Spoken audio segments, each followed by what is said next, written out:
Hello and welcome to the third video.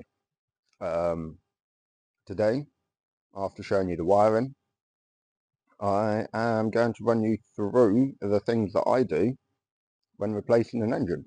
The gearbox in this one has gone naff, so I picked up another engine.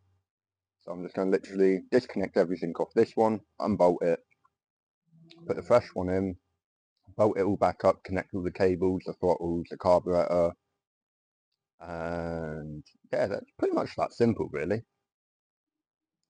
Just take note of where you unplug things from and where they go back to. Most motorbikes these days have clips that can only go in one way and will only fit in certain clips, male and female plugs, so it's almost impossible to screw it up.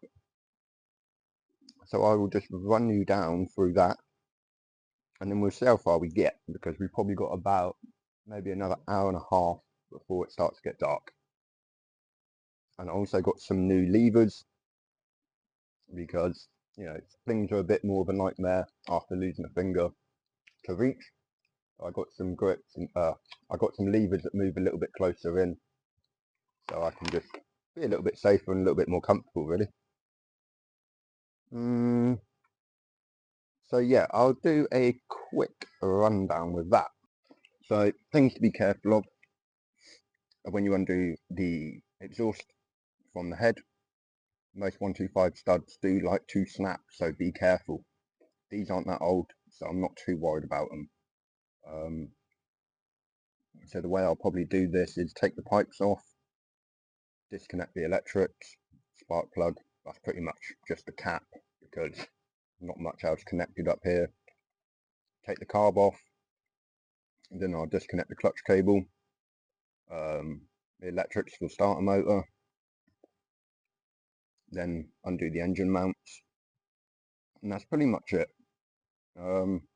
Before you touch any electrics, I would recommend disconnecting the battery, just so in case things happen you don't short anything out or blow any fuses.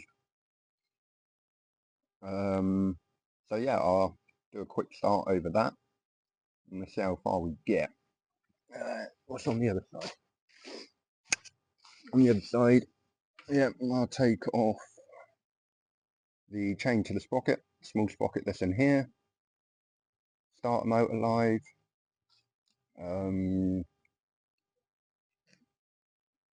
and the gear shifter, that'll go on the new engine. And that's about it really. So without further ado, let's continue.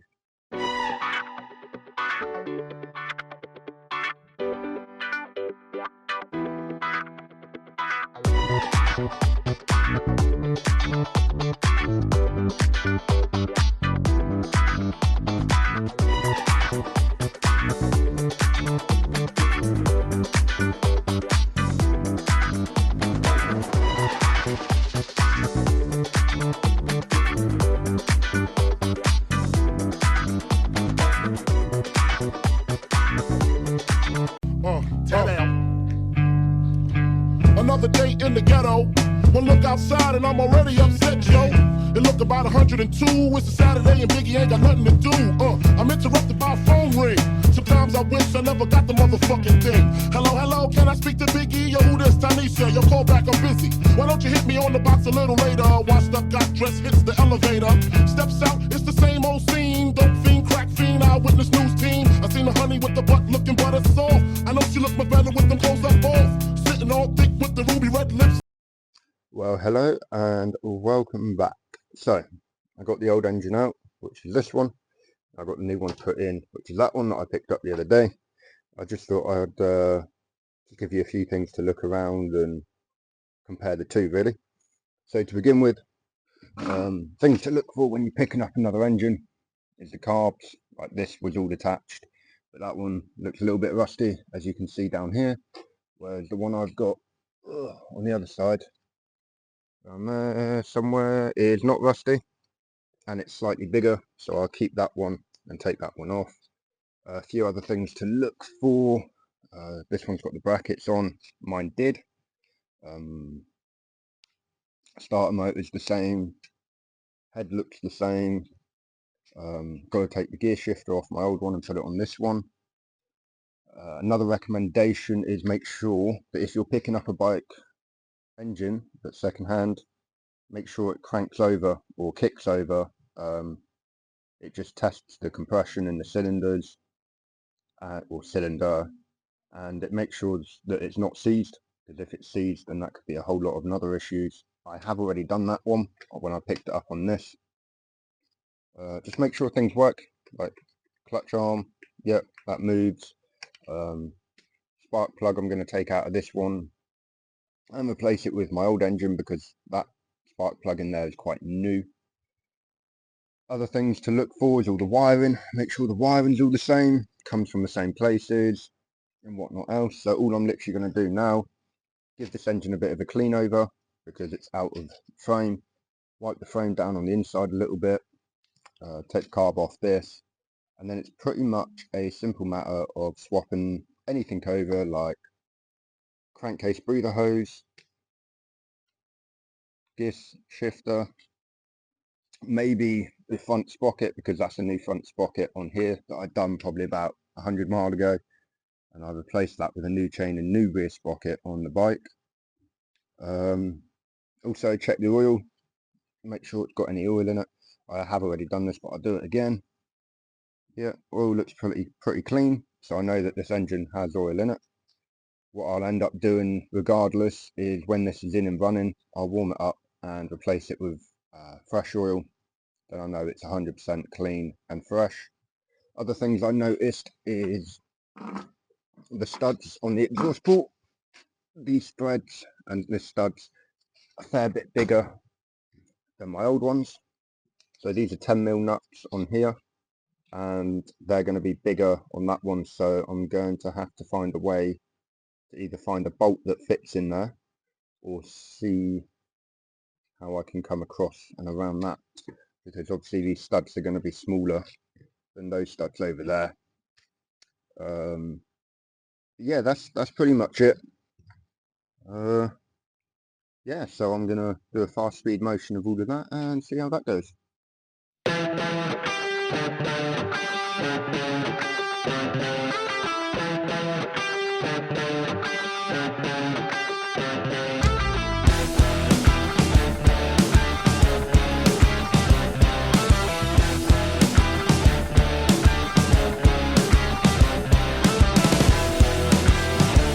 Right, as it's getting a bit too dark and not everything's easy to see, I will briefly tell you the nightmare it's been. Obviously there's been a previous few nuts and bolts in random different places, but I managed to get these two that connect to the bracket that connect to the engine into the frame. Then you've got the two parts of the frame that connect. That was a nightmare to line up. That one wasn't so bad. What I'd done is I got that one in first, then I got the top three up here, and then I managed to get that up into there, then wiggle everything about. Somehow and somewhere I've been left with these two bolts that I've not got a clue that come from. Now in the old bracket they fitted up here, but in this one they don't fit, or they haven't fitted so far. So that's that part of it. Then on the other side I have literally just halfway through connecting the gear shifter. 2, 3, so the gear shifter bolt is there. Gonna put that on, pull it into gear so the sprocket doesn't spin whilst trying to take it off. Take that off, then put the chain on the sprocket and back on the rear. And that's probably going to be me for tonight after I've put that case in, which goes over the entirety of that. So yeah, that's everything so far. The reason I probably like bikes so much is because it's the only thing that keeps me happy no matter what. I mean, I could be in any mood, and right when I get on a bike, pretty much have the most fun in the world. So I have so many of them, and I will never change.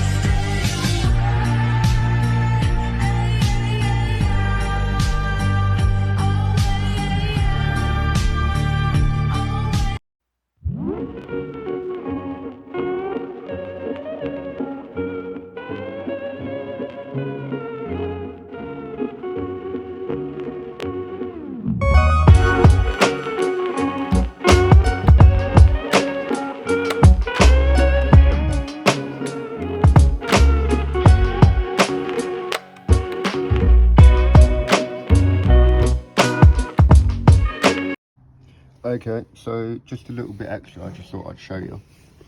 The fuel leak is that crack right there.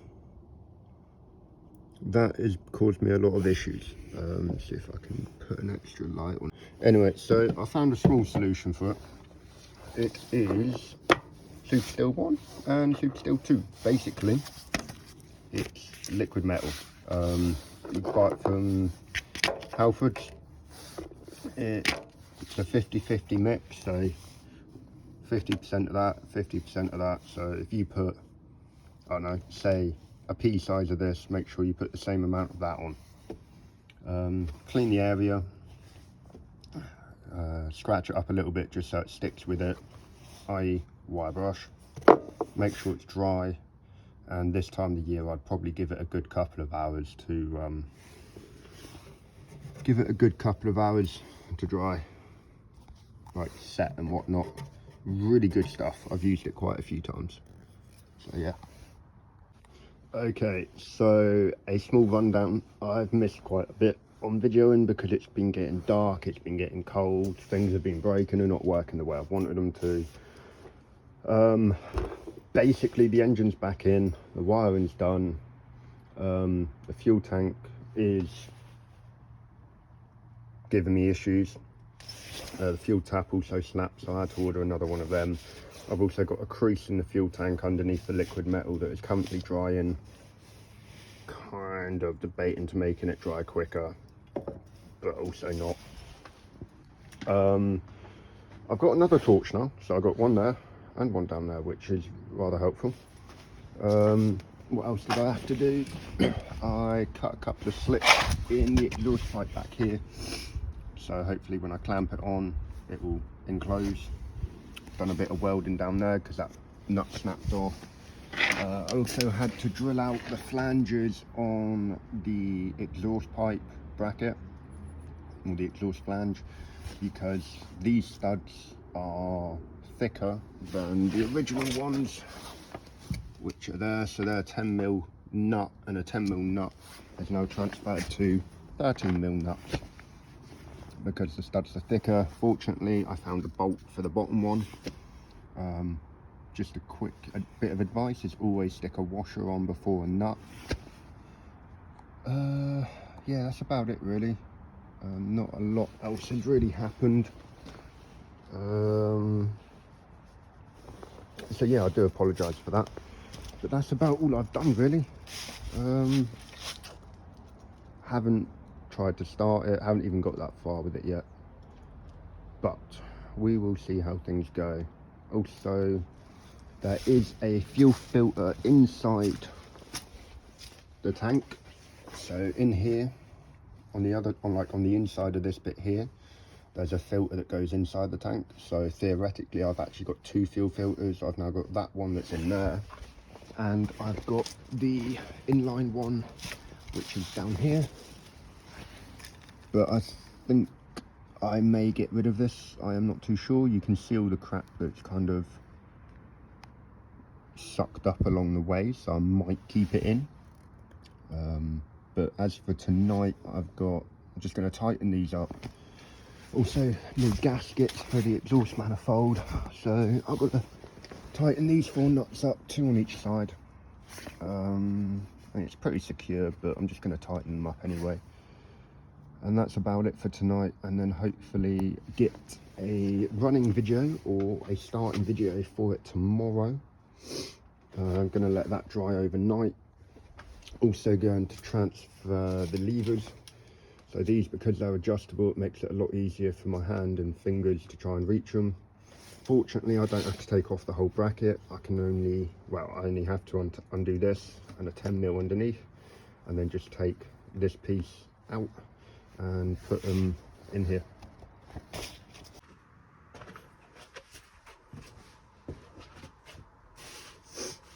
Well, hello and welcome to the final part of this, which has been a bit of a nightmare, I'm not going to lie. There's a few bits that I've done off camera, just because running out of battery, it's cold, it's dark. Sometimes filming everything's not always on the top of the list of things to get working, but it is working now. So obviously the hand grips, the heated grips are done, fuel tank, liquid metal that I used last night worked very well, and that's not leaking after like the third attempt of doing it all. I switched over the front brake lever. Slight issue with that because it leaves the rear brake light on, but I will resolve that. But at least now I can grab it with the fingers that I do have left. Yeah, everything's somewhat okay. Everything works the way it should do. Ignition's still a bit tough, temperamental, but I'm still working on that. Off camera, I've cleaned the chain. Obviously, word of advice, don't clean the chain with the engine running and in gear, because this happens, which is not fun, and you have to learn how to do everything all over again. Anyway, last night, welded up the exhaust pipe, made a couple of slits in it, clamp now grips, which is better. Fitted them up last night whilst the tank was, liquid metal was drying. So the pipes are on. I've double checked all the bolts. Whenever you fit a new engine, I recommend you change the oil, because you never know what oil was in it previously. If somebody used car engine oil, you can't use that in a motorbike, because it plays around with the clutch, because the clutch are constantly submersed in oil. So make sure it is motorbike engine oil. Engine oil in this is pretty clean. I've checked it. It looks good. I'm probably going to go for a test ride, make sure everything works, and then drain the oil and put some fresh motorbike engine oil in. Obviously, things that I do and things that I advise might be slightly different, mainly because it's been about a week and I've just wanted to get out on the bike and I need to test it. So I'm trusting the previous people that the engine oil is bike oil. Thanks for sticking around for getting this far. Obviously the old engine's over there, but let's see what she's like. Luckily still got some battery power in it, so hopefully it will crank over. So let me move the mic somewhere so it's not on the hoodie part that's toggling about.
She's alive!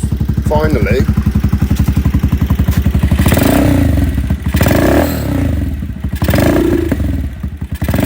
Bit cold, but she's alive.